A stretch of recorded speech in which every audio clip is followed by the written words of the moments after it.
మీ ప్రభుత్వంలో అప్పులు చేసి హామీలు నెరవేర్చడం ఏదో ఒకటి అంటే అధికారంలోకి రావడానికి హామీలనిచ్చి మళ్ళీ అవి నెరవేర్చడానికి అప్పులు తెచ్చి మళ్ళీ అంటే అది క్యారీ ఫార్వర్డ్ అయిపోయి నెక్స్ట్ ప్రభుత్వం నెత్తి మీద పడుతుంది. ప్రభుత్వం నెత్తి మీద కూడా కాదు, సగటు మనిషి నెత్తి మీద పడుతుంది. I don't remember that number. అంటే ప్రతి మనిషి నెత్తి మీద ఎంత భారం ఉందన్నది. సో హామీలు ఇచ్చి అప్పుల చేయటం అన్నది సమంజసం. మీ నెత్తి మీద అప్పు ఓన్లీ రాష్ట్ర ప్రభుత్వం ఉందా, దేశంది కూడా ఉందా? అది కూడా కౌంట్ అవుతుంది. దేశంది కూడా 150 లక్షల కోట్ల అప్పు మరి బీజేపీ కాంగ్రెస్ కలిసి చేసినాయి. మరి దేశానికి ఎందుకు అప్పు? 75 ఏళ్ళ స్వాతంత్రం తర్వాత ఇంకా డెవలపింగ్ కంట్రీ ఉండి అంత అప్పు మన మీద ఎందుకు ఉంది? ఇంకా రాష్ట్రం అంటే కొత్తగా రాష్ట్రం అయింది. మనం కొత్తగా ఏర్పడ్డప్పుడు కూడా అన్ని నిర్మాణాల గురించి కొంత అప్పు సప్పు చేసి దాన్ని ఒక గాడిలో పెడతాం. ఈరోజు తెలంగాణ డిఫిసిట్ కరెంటు, డిఫిసిట్ వ్యవసాయం, డిఫిసిట్ ఇరిగేషన్ ప్రాజెక్ట్స్, ఇవన్నిటితో తెలంగాణ వచ్చింది కదా. ఆనాటి ముఖ్యమంత్రి అన్నారు, కరెంటు తెలంగాణ తెస్తే కనుక మీకు ఇమీడియట్ కందిలు పెట్టుకొని బతకాలి, అసలు ఎందుకు అడుగుతున్నారు మీరు తెలంగాణ అన్నాడు. మరి అటువంటి దాన్ని ఈరోజు వెలుగులు 24 గంటల కరెంటు మేము ఇవ్వగలిగినాం వ్యవసాయానికి, ఇండస్ట్రియలైజేషన్కి, డొమెస్టిక్కి. మరి ఏడికెళ్ళి తెచ్చి ఇచ్చినాం. అది దేవాల్సి వచ్చినప్పుడు కొంత అప్పు చేయాల్సి వస్తుంది. సో దేనికి పెట్టినాం? అప్పు తెచ్చి దేనికి ఇచ్చినాం అనేది. ఇంకోటి, అప్పు ఇచ్చే వాళ్ళు కూడా ఊరికి ఇయ్యరండి. నిజంగా తెలంగాణ గవర్నమెంట్కు బ్యాంకులు కన్సార్టియం అయి అప్పు ఇచ్చినాయి. దేనికి ఇచ్చినాయి? మిషన్ భగీరథకి ఇచ్చినాయి, మిషన్ కాకతీయకి ఇచ్చినాయి. మిషన్ కాకతీయకి ఇస్తే ఏమైంది? చెరువులు తోడినాం. చెరువులు తోడితే ఏమైంది? భూగర్భ జలాలు పెరిగినాయి, పంటలు పెరిగినాయి. అసలు ఎక్కడండి 3 కోట్ల టన్నులు అండి. ఒకనాడు 16,000 టన్నుల నుంచి వెనకట 60,000 టన్నుల నుంచి మేము ఇవాళ 3 కోట్ల టన్నుల వరకు తీసుకుపోయినాం.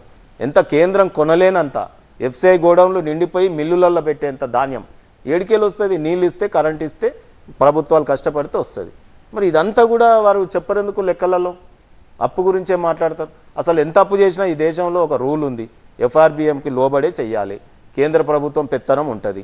అంతకు మించి చేస్తే ఇమీడియట్ వాళ్ళు యాక్షన్ తీసుకునేటటువంటి అవకాశం కూడా ఉంది. ఇక అట్లా అంటే మరి వేరే కార్పొరేషన్లు పెట్టి తెచ్చినాం అంటారు. మరి కార్పొరేషన్లు దేనికి పెట్టినాం? మిషన్ భగీరథ కార్పొరేషన్ పెట్టి తెచ్చినాం. మన మౌలిక సదుపాయాలు మనం అప్పు అవుతుంది కదా నీళ్లు తాగకుండా ఉంటామా? అప్పు అవుతుంది కదా అని 24 గంటలు కరెంటు లేకుండా ఉంటామా? సో కొంత మేరకు మరి మన ఛిద్రమైన తెలంగాణను నిర్మించుకోవాలంటే అప్పు తెచ్చి డెవలప్మెంట్ సైడ్ పెట్టి, మాకు ఆ రోజు కాగ్ రిపోర్ట్లో కూడా ఒక రిపోర్టు ఆ మధ్యకాలంలో 5-6 ఏళ్ళ కింద అనుకుంటా, ఇన్ఫ్రాస్ట్రక్చర్కి అప్పులు ఖర్చు పెట్టిన రాష్ట్రం ఏదైనా ఈ దేశంలో ఉందంటే ఓన్లీ తెలంగాణ. మాకు అన్ని కితాబులు ఇచ్చినారు. నీతి ఆయోగ్ కితాబులు ఇచ్చింది, పంచాయతీరాజ్లో అవార్డులు వచ్చినాయి, కేంద్రం అనేక అవార్డులు ఇచ్చింది. ఇవన్నీ పక్కకు పెడతారు కానీ చర్చని మొత్తం నెగటివ్ సైడ్ తీసుకుపోయి ఈ ప్రభుత్వాన్ని కానీ, ఎందుకంటే 10 ఏళ్ళు అయిపోయింది. కేసీఆర్ గారు ఇంకా అసలు వేళ్ళూనుకోపోయినారు ప్రజా హృదయాలలో. ఎక్కడో దగ్గర చేయాలనేది 2 జాతీయ పార్టీలు కలిసి కుట్ర పన్నినాయి, బీజేపీ అండ్ కాంగ్రెస్. ఎందుకు అనంటే బీజేపీ ప్రయత్నం ఏమో ఈ ప్రాంతీయ పార్టీలు ఉన్న దగ్గర వారు మనుగడ సాగిస్తలేరు, కానీ కాంగ్రెస్ ఎక్కడుంటే అక్కడ గెలుస్తూ ఉంది దేశంలో.